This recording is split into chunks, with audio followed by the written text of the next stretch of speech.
তো নবমীর রাতে আমরা সবাই চলে গেছিলাম কলকাতার সেরা প্যান্ডেল দেখতে, যেটা হলো সন্তোষ মিত্র স্কোয়ার।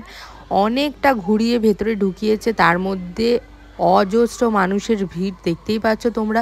যারা তোমরা এই প্যান্ডেলটা দেখোনি আমার ভিডিওর মাধ্যমে দেখে নিও, নতুন থাকলে একটু চ্যানেলটা সাবস্ক্রাইব করে দিও। আর এখানে কিন্তু সিন্দুর অপারেশনের যে স্টোরিটা আছে সেটাই কিন্তু এখানে লাইটের মাধ্যমে তুলে ধরেছে। আগের বছরও কিন্তু লাইটিং করেছিল, সেটার থিমটা আলাদা ছিল। এই বছরে হচ্ছিল সিন্দুর অপারেশনের থিম। 2025-এ কিন্তু সেরা প্যান্ডেল হিসাবে কিন্তু নির্বাচিত হয়েছে সন্তোষ মিত্র স্কোয়ার। কিন্তু আমার কাছে মনে হচ্ছে এটা সেরা প্যান্ডেল সবাই ভাবতেই পারে, কিন্তু এখানে লাইট ছাড়া আর কিছুই ছিল না।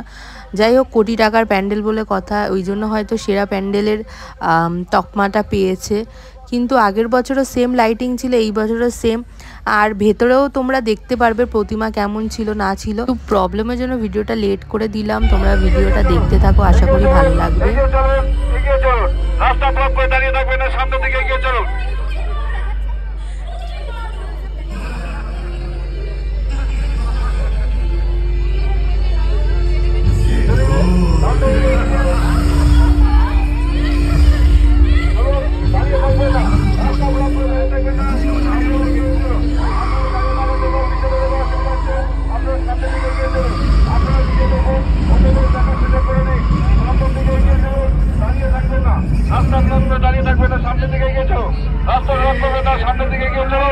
দাঁড়িয়ে থাকবেন না, রাস্তার মাঝখানে দাঁড়িয়ে থাকবেন না, রাস্তা ব্লক করবেন না, রাস্তা ব্লক করবেন না, সামনের দিকে এগিয়ে চলুন।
সন্তোষ মিত্র স্কোয়ারের এবছরের থিম ছিল সিন্দুর অপারেশন, সেটাই কিন্তু মানুষের মন ছুঁয়ে গেছে বলে এতটা পরিমাণ ভিড় হয়েছে।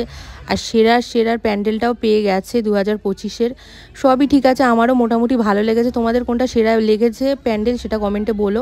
আর এখানে কিন্তু অনেক আন্ডার এজ মেয়েদের দিয়ে ভলেন্টিয়ারই করানো হচ্ছে, সেটাও ঠিক আছে, কিন্তু তাদের হাতে নেশার জিনিস। এত বড় একটা পুজোর প্যান্ডেলে, সন্তোষ মিত্র স্কোয়ারের মধ্যে তো নামি দামি পুজোর প্যান্ডেলে এই মেয়েগুলোর প্লাস্টিকের মধ্যে জুতোর আঠা নিয়ে নেশা করছে, সেটা পুলিশ সবাই দেখছে কিন্তু কেউ কিছু বলছে না।